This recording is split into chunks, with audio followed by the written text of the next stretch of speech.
Hello everybody. Today I'll be doing a modern deck tech with Jund. Jund was a very popular deck. I want to say 4 or 5 standards ago. Um, then it rotated obviously out of standard, and it's been making its effect felt in extended and now modern. Today I'll be presenting the modern version. I've been playing a lot in the one versus one queues. First, let me walk you through the creatures in the deck. 4 Dark Confidant. Nothing to say about that.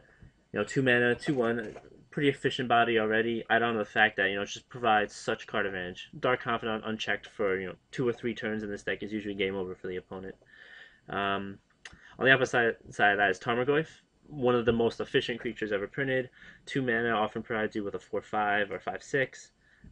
In this deck, which is Jund, turn 1 discard spell, turn 2 Tarmogoyf is one of the strongest plays the deck has. All of a sudden your opponent is facing down a 3/4 or 4/5 and is already on their back foot. 4 Kitchen Finks. This deck is very annoying for the aggro decks. The online metagame, you'll see more like red black, kind of the cheaper aggro decks that are cheap to make but still pretty quick. Kitchen Finks is great against them. In addition, Kitchen Finks is still great against control. The persist ability is great. You have a couple creatures out, they Day Judgment, you still have a Kitchen Finks on the board if they cast Pyroclasm or something like that. So being able to have essentially 2 threats and having to deal with Kitchen Finks twice is very annoying for control. Um, 4 Blood Off. This is the card that Jund is built around. 4 mana 3/2 haste is already a very efficient creature. Add on Cascade, you often cascade into Tarmogoyf or Dark Confidant. You paid 4 mana for a 3/2 and a 4/5, or you'll hit some of the other spells in the deck that I'll go over in a bit. Finally, 1 Grim Lawmancer. Still Singleton I've been trying. Grim Lawmancers good against the Burling Pod decks because they don't have a ton of removal, and continuous 2 damage over the course of a couple of turns is great. Unlike Type 2, well, Type 2 also. Type 2 there are fetch lands, but in Modern there are fetch lands that you can use to work with Grim Lawmancer to provide some fuel. This deck has a lot of discard, a lot of spells that we'll see in a second that help provide fuel for Grim Lawmancer. Yeah, so now let's walk into the spells. I'll start with the discard. 4 Inquisition of Kozilek. You know, nothing much to be said here. 1 mana, take your opponent's best card for the early game.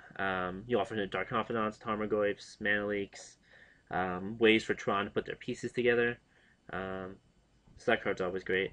Thoughtseize, a little more, it can hit a little more. It doesn't have that 3 mana cost or lower restriction, but you pay 2 life. Between fetch lands, Dark Confidant, and Thoughtseize, don't want to pay too much life, which is why I chose to run 4 Inquisition and only 2 Thoughtseize. If the metagame continues to be very Tron based, which I'll talk about in a few minutes, I may switch over to 4 Thoughtseize because just everything, and your life isn't that necessary, that important versus Tron. Next, let's run into the spells. I play 4 Lightning Bolt, 1 red mana, 3 damage. Essentially the most efficient red burn spell of all time. Terminate, hit any creature. I'm only playing 2 because they're dead in a lot of matchups. I've been running into a lot of blue-red Storm online. Terminate, obviously completely useless in that matchup. At least Lightning Bolt hits for 3. But it's still such a versatile removal spell that I'll keep 2 in the main deck. 3 Maelstrom Pulse. Again, versatility. It hits everything. Against Blue Red Storm, it'll hit Pyromancer's Ascension or allow him to the Warren tokens. Against any aggro deck, it's 3 mana, kill their best creature. Even against Tron, there have been games against Tron where my opponent's played a couple of Chromatic Spheres, and then I Maelstrom Pulse them both out. Kind of random, probably not gonna come up too much, but still very versatile. And finally, the last spell in the deck, Liliana the Veil. Versatile Planeswalker. The discard ability is great against the control decks. Target player sacking a creature. There are a lot of hexproof creatures in this format. Like Blue Red White Scepter plays Geist of Saint Draft, which if they have a couple of removal spells, all of a sudden I can't block it. I'm 17 creatures is a lot, but it's not that much, and being able to deal with Geist and other hexproof type things is important. The ultimate you rarely get to. But it has happened, and it's obviously very powerful ultimate. Next, let me run into the lands. 6 fetch lands. Could play more, but I find that some of the other lands I play are better and less damaging. Paying 1 life, not a big deal within your deck, but you don't want to be, if you sack 5 pitches at the game, all of a sudden giving your opponent 5 free life. I played 2 basic swamps and 1 forest. I have run into Blood Moon online. Obviously, I don't need a basic mountain in the main deck if I'm afraid of Blood Moon, because all my lands will be mountains. But against a red deck, if I suspect Blood Moon, I will get these basic lands early. Next is the dual lands. I played 2 Overgrown Tomb, 1 Stomping Ground, and 1 Blood Crypt. Black and green are really the main colors in this deck. If you look, really, you're basically a black-green deck splashing red for Bloodbraid Elf, Lightning Bolt, and the ability to cast Terminate. Having turn 1 black is very important for discard. Turn 2 you won't be able to cast your Tarmogoyf or your Dark Confidant. So I do have 2 Overground Tomb, well, I only have 1 each of the other 2. 4 Blackcleave Cliffs. As I mentioned before, black early is important for the Inquisitions or Thoughtseize, but red can also be important early for Lightning Bolts. If you're playing against an aggro deck, they go turn 1 Goblin Guide, you don't want to have to wait 2 turns to play your Lightning Bolt because you drew something like Raging Ravine. So, having untapped lands early is crucial. 1 Copperline Gorge, same reason. 2 Twilight Mire provides some mana fixing. Not much to say about that. And then finally, I'm playing 5 man lands. Obviously, the disadvantage to man lands is they come into play tapped, but late game they do provide a threat. So I'm playing 4 Treetop Village. 2 mana for a 3/3 to turn your land to a 3/3 is great. It helps in racing, it can block, it can do a lot while still providing you with the mana you need to cast your spells. I'm only playing 1 Major Ravine because 4 mana to activate it, is a lot. There have been games where I've used it, but oftentimes, it comes down to you play a spell and then use Treetop to attack. It's hard to play a spell and then use Major Ravine to attack in the same turn. So yeah, that's my main deck. Now let's run into the sideboard. First, I have 2 Surgical Extractions. There are, as I mentioned, Blue Red Storm is a big deck. There are a lot of big decks online that I'm afraid of, so I'll use Surgical Extraction to get, for example, the Grape Shots, and all of a sudden they only have 2 Empty the Warrens to win with, which I have no Maelstrom Pulse for. So yeah, it's also good against some of the twin Exarch decks. If you catch their twin, you can extract it. If you catch their twin with Thoughtseize, you can extract it. If you Inquisition their Exarch, you can extract it. Yeah. Ancient Grudge. I have played through Ancient Grudge. I'm afraid of. There have been Tempered Steel decks online.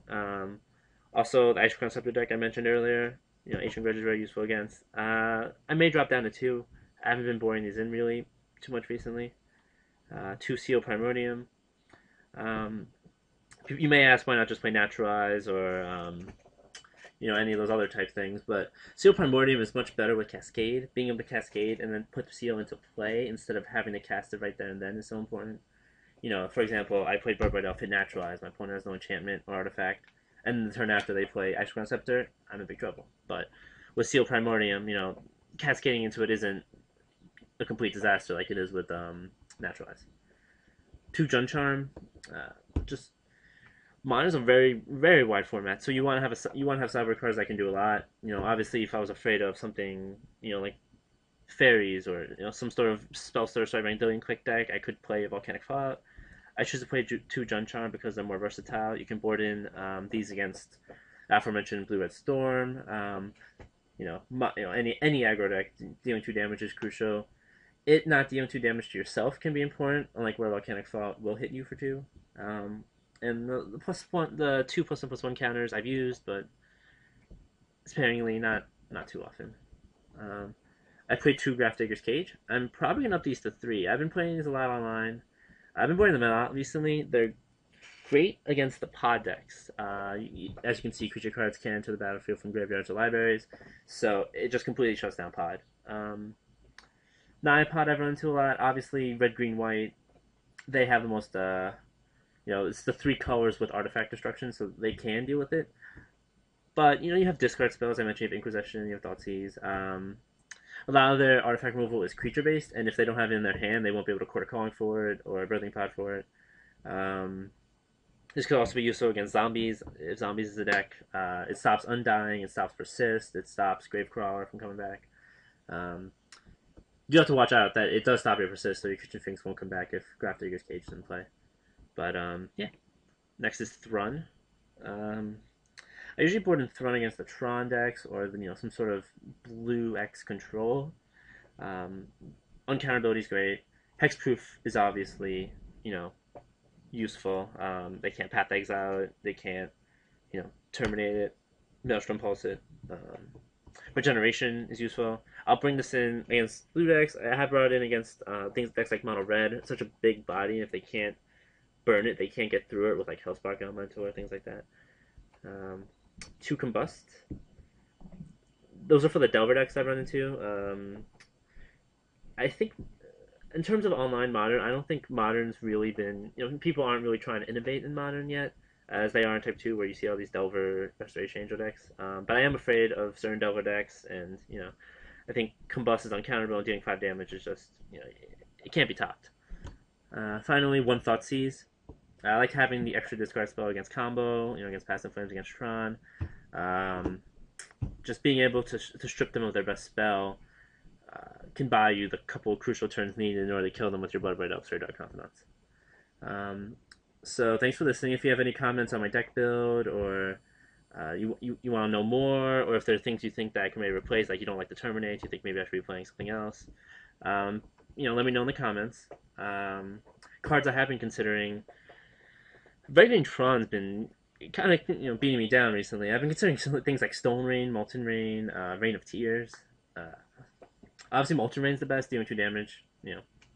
But double red can be hard for this deck to cast. I have no red filter lands. I don't have that many red lands. If I know Molten Rain's in my deck, obviously I can use my fetch lands to get more red lands. But Stone Rain may be a little safer, and then Rain of Tears is just double black. I think the deck's more a black based deck. Yeah. So if you have anything you want to say, or any comments or questions, comments are welcome. I'll respond to them as soon as possible. Thanks for watching, and I'm gonna play a couple of games with this deck, and I'll let you know how it goes.